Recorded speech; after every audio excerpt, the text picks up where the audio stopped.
صلی اللہ علی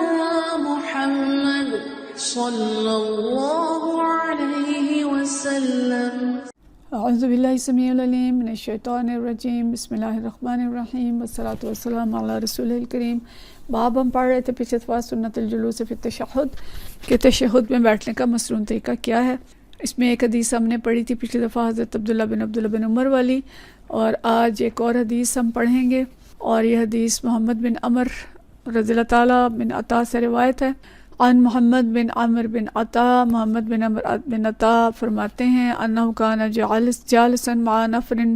من اصحاب النبی صلی اللہ علیہ وسلم، میں اصحاب نبی صلی اللہ علیہ وسلم کے ساتھ بیٹھا ہوا تھا، یعنی کچھ اصحاب نبی بیٹھے تھے اور میں ان کے ساتھ بیٹھا تھا۔ فذکرنا صلاۃ النبی صلی اللہ علیہ وسلم، تو ہم نے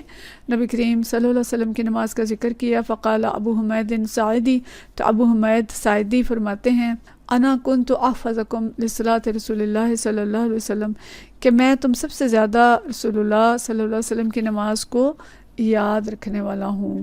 رأیتہ اذا کبر جعل یدیہ حذاء منکبیہ،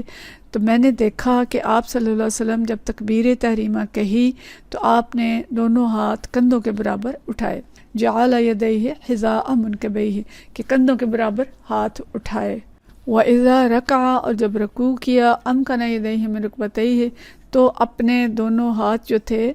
ان کو گھٹنوں کے اوپر جما دیا۔ امکنا یعنی سکون سے رکھا، رکبتیہ اپنے گھٹنوں کے اوپر۔ ثم حسر ظہرہ، پھر جھکایا اپنی کمر کو، اپنی پیٹھ کو جھکایا۔ فاذا رفع، جب اٹھے، رأس استوى حتی یعود کل فقار مکانہ، جب رکوع سے اٹھے تو سیدھے کھڑے ہو گئے یہاں تک کہ ہر اس کا جوڑ اپنی جگہ پہنچ گیا۔ فقار کا ہم نے پیچھے بھی پڑھا تھا کہ اس کا مطلب ہے کہ مہرہ، کہ کمر کا ہر مہرہ جو تھا وہ سیدھا ہو گیا۔ یہ بھی دیکھیں کہ رکوع کرتے وقت، رکوع کے بعد بالکل سیدھی کمر کرنا کہ ہر جوڑ اپنی جگہ پہنچ جائے، یہ سنت ہے۔ فائزہ سجدہ، جب سجدہ کیا، وضع یدیہ غیر مفترش، جب سجدہ کیا تو اپنے ہاتھوں کو زمین پر اس طرح بچھایا، غیر مفترش، کہ نہ اس کو بچھائے ہوئے تھے، ولا قابضہما، اور نہ ان کو بہت ہی سمیٹے ہوئے تھے۔ ٹھیک ہے، یہ ہم پیچھے پڑھ چکے ہیں کہ اس طرح بازو رکھتے تھے کہ آپ کی کمر کی سفیدی نظر آتی تھی۔ واستقبل باطراف اصابعہ رجلیہ، اور آپ کے جو پاؤں کی انگلیاں تھیں باطراف اصابع رجلیہ القبلہ تھا، وہ قبلہ کی طرف تھیں۔ یہ میں پچھلی اس میں نے بات کی تھی کہ پاؤں کی انگلیوں کا رخ قبلے کی طرف ہونا چاہیے۔ فاذا جلس فی رکعتین، جب دو رکعتوں کے درمیان بیٹھے، جلس علی رجلہ الیسریٰ، اپنے بائیں پاؤں پہ بیٹھے، ونصب الیمنی، دائیں پاؤں کو بچھایا۔ واذا جلس فی رکعۃ الآخرۃ، جب آخری رکعت میں بیٹھے، قدم رجلہ الیسریٰ ونصب الاخریٰ، تو اس وقت آپ صلی اللہ علیہ وسلم نے بائیں پاؤں کو بھی آگے کر لیا اور دوسرے پاؤں کو، دائیں پاؤں جو تھا اس کو کھڑا کیا۔ وقعد علی مقعدتہ، اور آپ صلی اللہ علیہ وسلم اپنی پیٹھ کے بل بیٹھ گئے۔ تو مطلب یہ ہے کہ یہ حدیث جو میں یہ بتا رہی ہے کہ آپ صلی اللہ علیہ وسلم جو قاعدہ اولیٰ تھا اس میں تو آپ بائیں پاؤں پہ بیٹھے اور دائیں پاؤں کھڑا کیا، لیکن جو قاعدہ اخریٰ تھا چوتھی رکعت کا، چونکہ لمبا ہوتا ہے وہ قاعدہ، تو اس میں آپ صلی اللہ علیہ وسلم نے بائیں پاؤں بھی باہر نکال لیا اور دائیں پاؤں جو تھا اس کو کھڑا کر لیا اور اپنی پیٹھ کے بل بیٹھے۔ اچھا، یہ حدیث جو ہے اس میں کچھ کلام کیا گیا ہے کہ اس میں کچھ صحابہ کا ذکر آتا ہے کہ ابو قتادہ جو ہیں، ان 10 صحابہ میں بعض کہتے ہیں کہ ابو قتادہ موجود تھے، جبکہ کہا جاتا ہے کہ ابو قتادہ جو ہیں یہ محمد بن عمر بن عطا کو ان کا زمانہ نہیں ملا، تو لیکن اس کی مزید جو سندیں ہیں وہ بھی بیان کی گئی ہیں۔ تو اس پہ کچھ ڈسکشن کی ہے علماء نے، لیکن علماء کا یہ کہنا ہے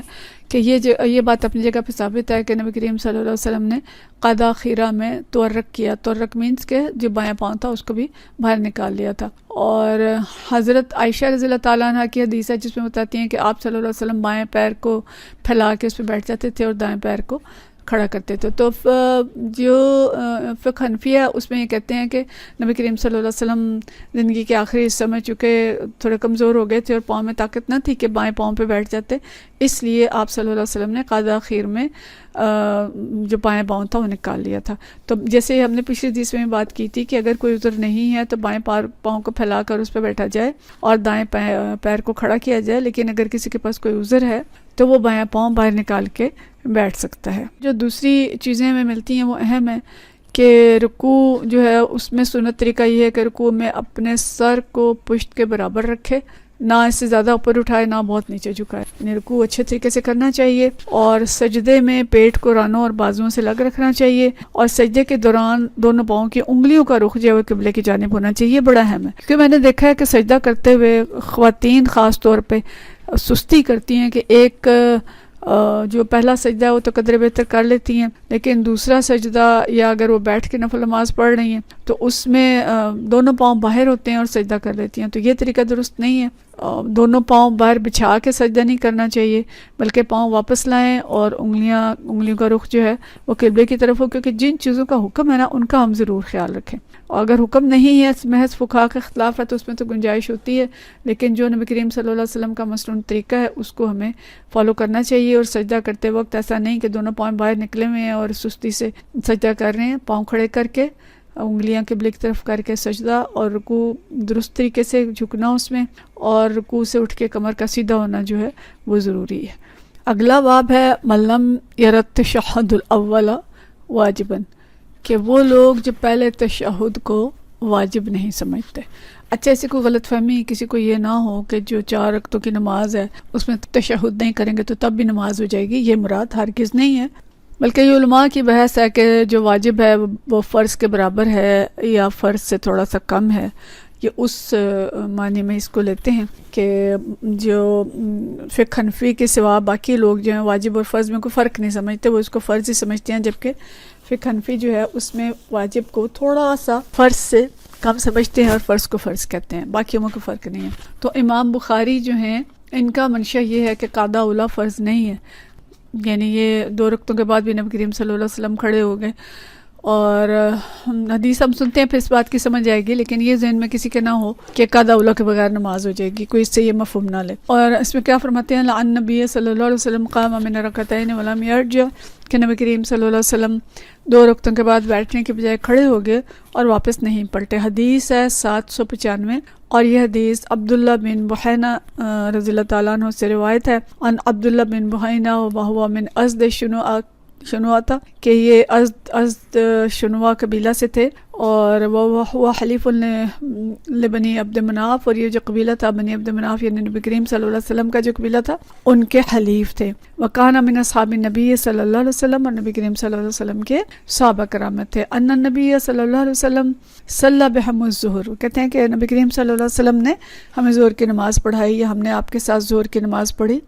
فقام فی رکعتین الاولیین، لم یجلس، آپ صلی اللہ علیہ وسلم 2 رکعتوں کے بعد بیٹھے نہیں بلکہ کھڑے ہو گئے۔ فقام الناس معہ، لوگ بھی آپ کے ساتھ کھڑے ہو گئے، حتی اذا قضى الصلاۃ، جب کہ آپ نے نماز مکمل کی۔ وانتظر الناس تسلیمہ، لوگوں نے انتظار کیا کہ آپ سلام پھیریں گے، لیکن آپ نے کیا کیا، کبرا وہو جالس، آپ نے تکبیر کہی بیٹھے بیٹھے۔ فسجدہ سجدتین، 2 سجدے کیے، قبل ان یسلم، سلام پھیرنے سے پہلے، ثم سلم، پھر سلام پھیرا۔ اگلا بھی پڑھ لیں پھر ہم اس کی تھوڑی سی تشریح دیکھ لیتے ہیں۔ اگلی حدیث جو ہے باب وہی ہے تشہد فی الاولی، پہلے قضا میں تشہد کا بیان، حدیث 796 ہے، اور یہ حضرت عبداللہ بن مالک بن بحینہ سے روایت ہے۔ قال، فرماتے ہیں، صلی بنا رسول اللہ صلی اللہ علیہ وسلم الظہر، ظہر کی نماز پڑھی نبی کریم صلی اللہ علیہ وسلم کے ساتھ۔ فقام، پھر کھڑے ہو گئے، وعلیہ جلوس،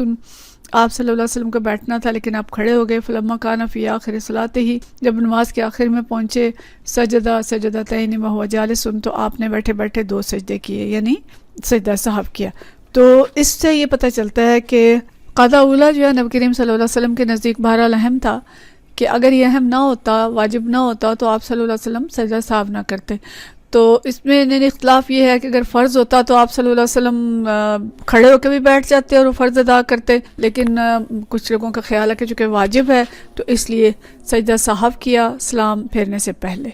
تو بہرحال یہ بحث بھی کوئی ایسی نہیں ہے کہ اس بحث میں ہم پڑھیں، ہمیں یہ پتہ ہے کہ سجدہ سہو ہوگا اگر قاعدہ اولیٰ چھوٹ جائے گا، اگر بھول گئے ہیں، کھڑے ہو گئے ہیں تو بعد میں سجدہ سہو کر لیں، لیکن اگر جیسے سورہ فاتحہ پڑھ لیا تو یاد آیا تو پھر دوبارہ بیٹھنے کی ضرورت نہیں ہے، لیکن اگر پورے کھڑے نہیں ہوئے، یاد آ گیا تو پھر بیٹھ جائیں۔ تو اگر یاد نہیں رہا تو سجدہ سہو کر لیا جائے تو انشاءاللہ نماز ہو جائے گی۔ وآخر دعوانا ان الحمدللہ رب العالمین۔